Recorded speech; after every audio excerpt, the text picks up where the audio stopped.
इस एपिसोड की शुरुआत में जियोयोंग का पापा जियोयोंग को देखकर सरप्राइज हुआ कि जियोयोंग इतनी जल्दी आ गया क्योंकि पहली बार उसका बेटा उसके पास काम डिस्कस करने आया था।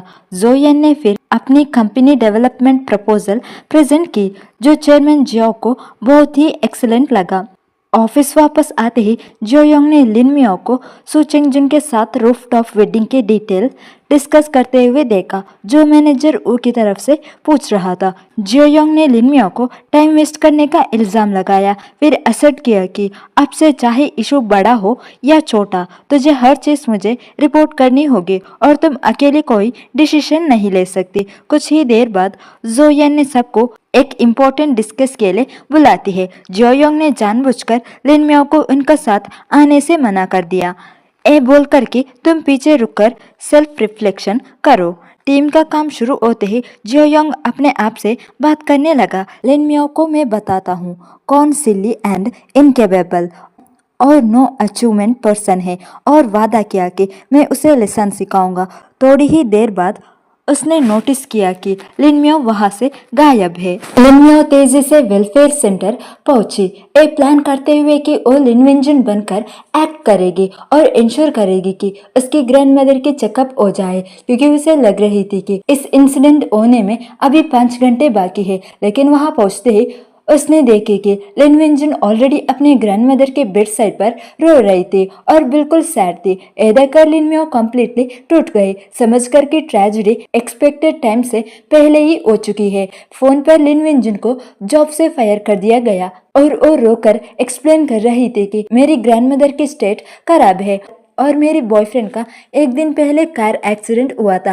लिन मियो की दिल टूट गई और वो सोचने लगी कि इतनी प्रिपरेशन के बाद भी कैसे कुछ नहीं बदला। फिर उसने एक कॉस्ट्यूम पहना और लिनवेंजन के पास गई और उसे थोड़ा एंटरटेन करती है जिससे लिनवेंजन को थोड़ी हिम्मत आती है। जाते हुए लिन मियो ने कहने लगी कि मेरी एक लाइफ रूल्स थी कि मैं कभी नहीं रोऊंगी क्योंकि मुझे लगती थी कि रोना एक वीकनेस है और कहती है कि लिनवेंजन मैं तुम्हें डायरेक्टली हेल्प नहीं कर सकती पर कम से कम वो 10 साल पुराने नाइटमेयर को थोड़ा सा वर्मर बना सकती हूँ।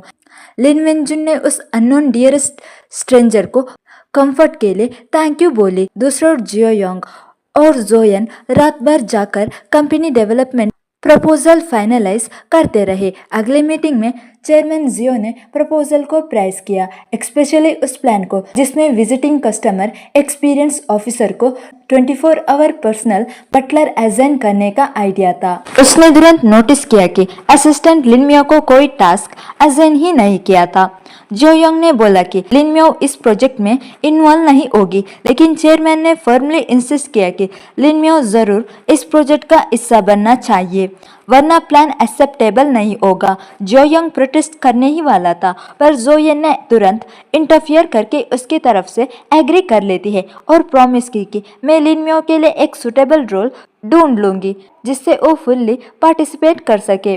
थोड़ी देर बाद जोयन ने अनाउंस की कि लिन मियो कस्टमर एक्सपीरियंस ऑफिसर में से एक के लिए पर्सनल बटलर के रूप में सर्व करेगी क्योंकि ये रोल उसे प्रोजेक्ट में फुल इन्वॉल्वमेंट देगा और असिस्टेंट की ड्यूटीज जैसे ही होगा जो एक न्यू कमर के लिए मैनेजेबल है। कॉलिग्स आपस में विस्पर करने लगे, रोल को 24 आवर करनी होगी और उन्हें लगा कि ये सब जियोयोंग का वजह से हो रहा है क्योंकि वो हमेशा लिन मियो से डिससेटिस्फाइड रहता है। हेसिटेशन करने के बावजूद लिन मियो ने पोजीशन एक्सेप्ट कर ली। फिर रात में जियोयोंग चोरी छुपे अपने घर में एंटर करने की कोशिश कर रहा था पर लिन मियो अचानक सामने आ गई और वो डर गया। वो तुरंत उससे पूछने लगी, तुम्हारे हिसाब से मेरी वर्क एबिलिटी कैसा है?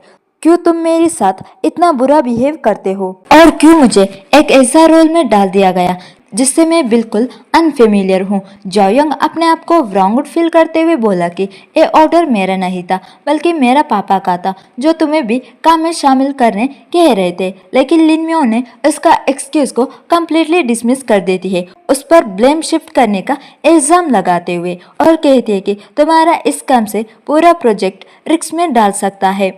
जियोंग ने जवाब में कहा कि एक सबऑर्डिनेट को बॉस के डिसीजन क्वेश्चन नहीं करना चाहिए। तुम्हें अपने गलतियों पर रिफ्लेक्ट करना चाहिए और उसे याद दिलाया कि तुम रिजाइन एट एनी टाइम कर सकती हो। इससे प्रोवोक्ड होके लिन म्यो ने अपने आप से कहती है कि मेरी सिर्फ एक रीजन स्टे करने की ये है कि मैं तुझे प्रेसिडेंट बनने में हेल्प कर सकूं ताकि मैं 2020 में वापस जा सकूं। आर्गुमेंट बड़ा हो गया और लिन म्यो ने डिक्लेयर कर दी कि इवेंट के तुरंत बाद मैं इस घर से मूव आउट हो जाऊंगी और फिर कभी तुझे डिस्टर्ब नहीं करूंगी। लिन म्यो ऑफिशियली एक कस्टमर एक्सपीरियंस ऑफिसर के लिए पर्सनल बटलर बन गई थी।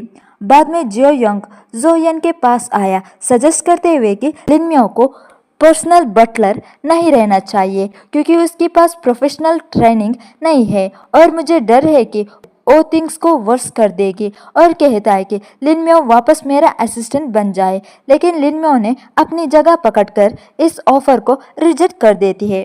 उसने कॉन्फिडेंटली कहती है कि चाहे मेरे पास फॉर्मल ट्रेनिंग नहीं है, डायरेक्टर जो ने मुझे डिटेल्ड क्लाइंट इंफॉर्मेशन दे दी है।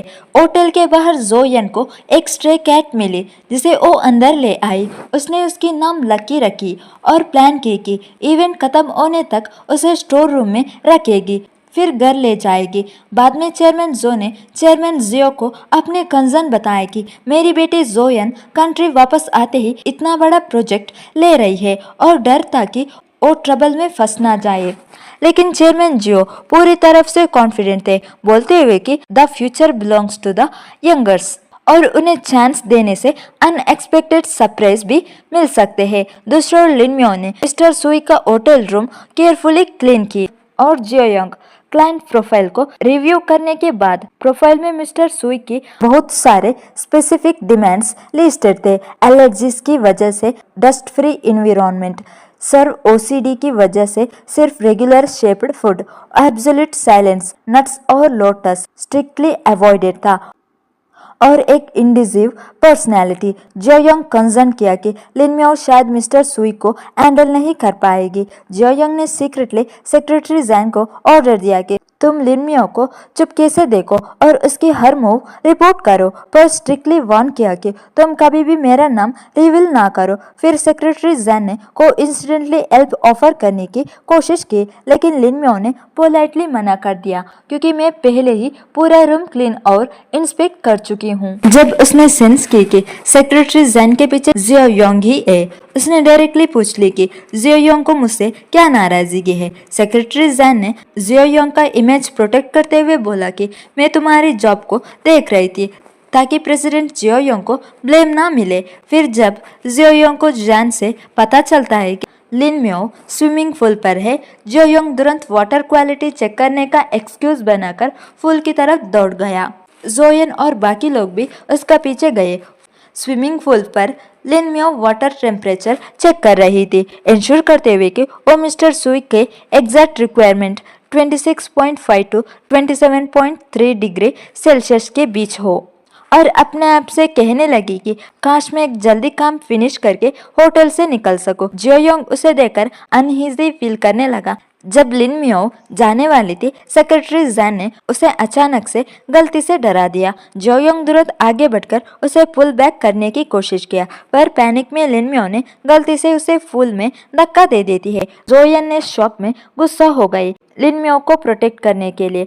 तभी सब लोग लिन म्यो को डांटने वाले थे। लिन म्यो ने तुरंत क्लाइम की कि मैंने इसलिए की क्योंकि Jeong personally water temperature check करना चाहते थे, क्योंकि उन्हें मेरे इन एक्सपीरियंस का कंसर्न था। जियोंग ने भी हाँ कह देता है तो सब लोग चुप होते हैं। फिर सेक्रेटरी जैन ने तुरंत उसे रूम नंबर 5016 का कार्ड दिया और बोला कि वो जाकर शवर ले। फिर जियोंग जैन को वहां से जाने कहता है। फिर जियोंग एक्सीडेंटली गलत रूम कार्ड यूज करके 5013 में चला गया, जो मिस्टर सुई का रूम था। कुछ ही देर बाद लिन म्यो भी उस रूम में एंटर करके चेक करने आई थी और बाथरूम में शवर करते जियोंग को देखकर शॉक्ड हो गई। फिर बाहर आकर जियोंग ने तुरंत एक्यूज किया कि तुमने मुझे जानबूझकर मुझे स्विमिंग पूल में पुश किए, फिर मुझे रॉन्ग रूम में भेजी ताकि तुम मुझे पीप कर सको। उसने डिमांड की कि तुमने क्या क्या देखी बताओ।